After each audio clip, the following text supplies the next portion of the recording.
Hey everyone, welcome back to another top 10 list. We are on the second part of the top 100 notes of all time. The top 100 greatest American currency notes. That particular book made a list of the top 100 notes. Like it or not, that's the list that everybody goes by. But what are the notes on that list? Last week we covered notes 100 to 91. This week we're going to do notes 90 to 81. So let's kick things off with note number 90.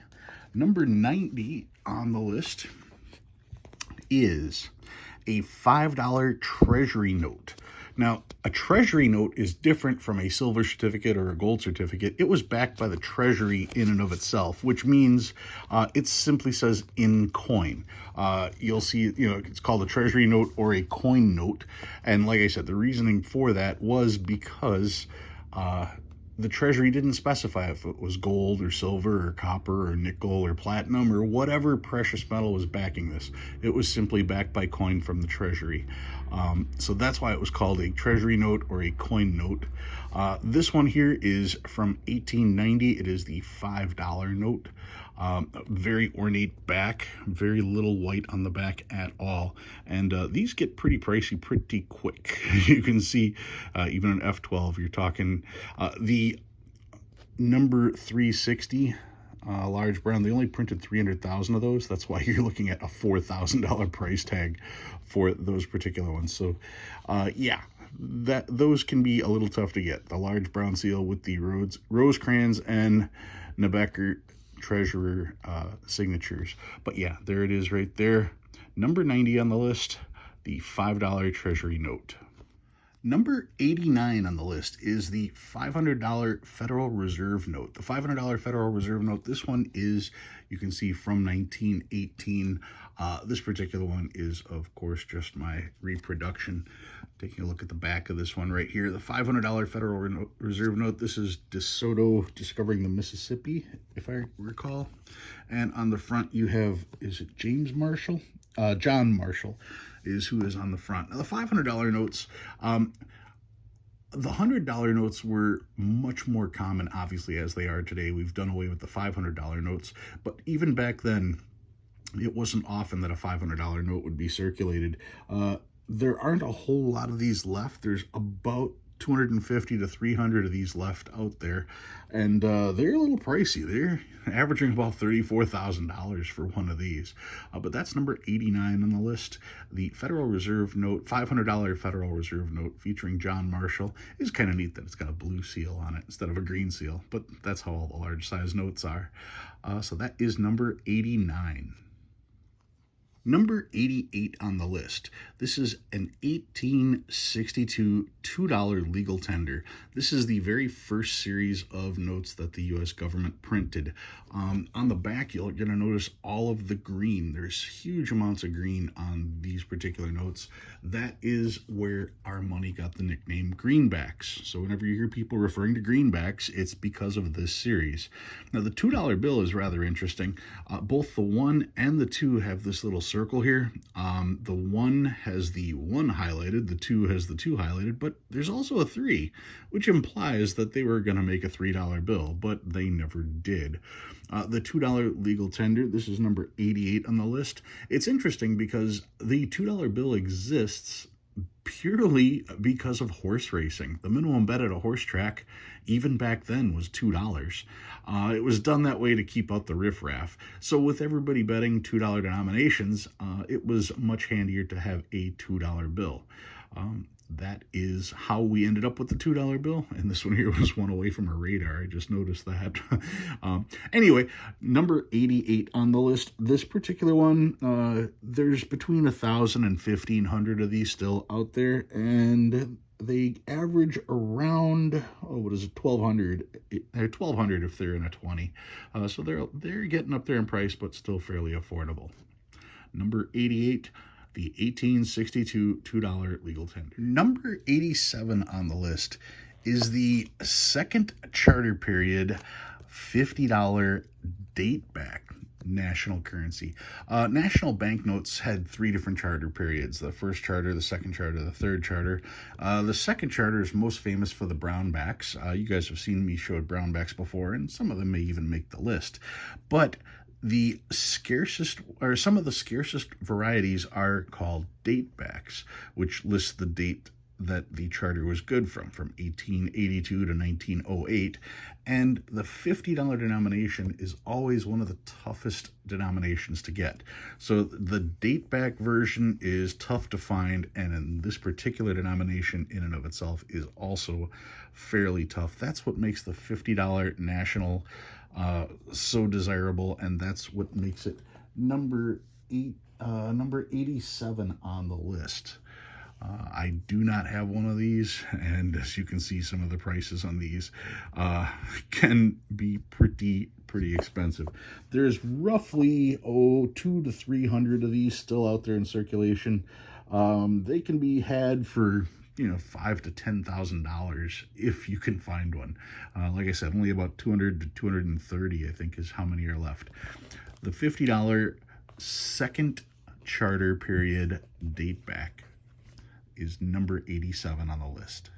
Number 86 on the list is the notorious Dix note. This is an interesting note. What this particular note is a Louisiana $10 note. And you're talking from 1800s. You're talking, what did they have, 1860s or so? Anyway, this particular note, what made this note so incredible is that on the back of the note they put DIX, which is French for 10. Okay, so this particular note, $10 note, merchants would sail up and down the Mississippi, and whenever they went down to Louisiana, they would hope to sell everything on their barges and make a bunch of cash. And you can even see there they are sailing. That's actually out in the open sea based on the size of the waves there. But anyway, they would sail down to Louisiana hoping to make a bunch of cash. What kind of cash were they looking for? They were looking for pockets full of these notes. And because it was DIX, they called them Dixies, which is kind of how the South got the term Dixieland. They would go down south to Dixieland to get all of the Dix notes. There are roughly 200 to 400 of these left out there, and if you can find them, they are fairly affordable. The 1859 Dix note you can find for roughly $500 to $600. So yeah, that's number 86 on the list. Any note with a good story is always one that'll find a home in my collection eventually. So 86 is soon to be there. Number 85 on the list is the 1886 or the 1908 version of the $10 silver certificate. This is known as the Tombstone note. The 1886 version, which this one is here, has a red seal. The 1908 version is going to have a blue seal, and it's going to be a lot bigger. The Tombstone note features Vice President Hendricks, who actually died in office in 1885. So in 1886, they put him on the note, and you can see it has the tombstone shape on it right there. The note is interesting because it says that this certifies that there have been deposited in the Treasury of the United States 10 silver dollars. 10 silver dollars, not $10 in silver. So 10 silver dollars were in the Treasury for this particular note. That's how they backed it. Speaking of the back, that is the back of the note right there. The 1886 $10 Tombstone note. There's between 2,000 and 3,000 of these still out there. And in decent shape, you're still talking, what does it say? Just under $1,000 you can pick up one of these. This one wasn't in the greatest of shape, but I wanted to get one, so this one is mine, the real deal, 1886. That is number 85 on the list. Number 84 on the list is the $5,000 Federal Reserve note. This was from 1918 as well. Same series as the 500 that we saw earlier. The $5,000 note, there's a lot fewer of these out there. This one, there are about 5 examples known, which makes these just ridiculous. Currently, they go for around $2 million. It says in the book that no example of this note has ever been owned by a collector, so its value has yet to be determined based on that information. It's just kind of interesting that this would make the top 100. I understand the desirability factor there, but you can't get it, so why would they include it? Anyway, that's what they said for number 84.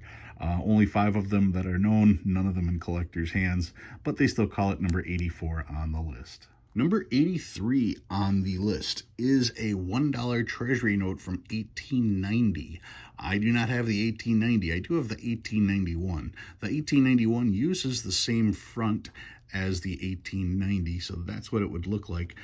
The back is the modified version that has all the white. The 1890 version was known more as the greenback, and it has a much more detailed backing.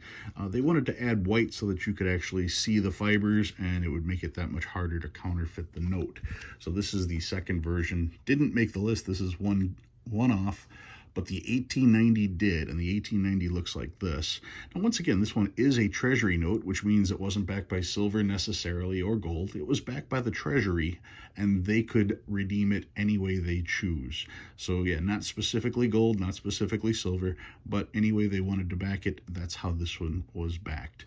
1890 $1 treasury note. There's roughly 900 to 1,300 of those out there. And even in very fine, you're talking almost $900 for one of those. That is number 83 on the list. Number 82 is the 1869 $20 legal tender. The 1869 series is known as the Rainbow series, and you can see here, it does have, this one has a partial rainbow. You can see the blue here. A lot of the other notes, the 1, the 2, the 5, will start off with a green and they will go into blue like that, then generally have a red seal and then the bright green back. That's why those were called the rainbows. The Rainbow series. $20 legal tender, $20 rainbow note. There's between 200 and 250 of these in circulation. Even in very fine, these are going to run you about $3,000 or so. You can see how ornate the back was here, known as the greenback, of course, because that was how the back was done. Number 82 on the list, the $20 legal tender, the $20 rainbow note. That is number 82. And finally for this week, number 81 on the list, this is the $10,000 Federal Reserve note. $10,000 Federal Reserve note from 1918. None of these are held in collectors' hands. There's about 5 that are known to exist. According to the Treasury, there are 10 of these notes that have not been turned in. 5 of them are on display, so that leaves 5 more that have either been accidentally destroyed or are sitting in a book somewhere. No collector has actually ever held one of these, so it's hard to say what the actual value would be. But there are 5 known examples and possibly 5 unknown examples. So check your old books. You never know what you're going to find. There's the back of the $10,000 note right there. Yeah, this one would be a very impressive find for sure. Who knows what this would sell for if it actually went up on auction. Salmon P. Chase is the one who is pictured on there. And once again, you've got a blue seal instead of a green seal on a Federal Reserve note, making it really interesting. So that concludes number 90 through number 81 in the Top 100 series. Stay tuned next week where I'll tackle notes number 80 through 71. I'll see you then.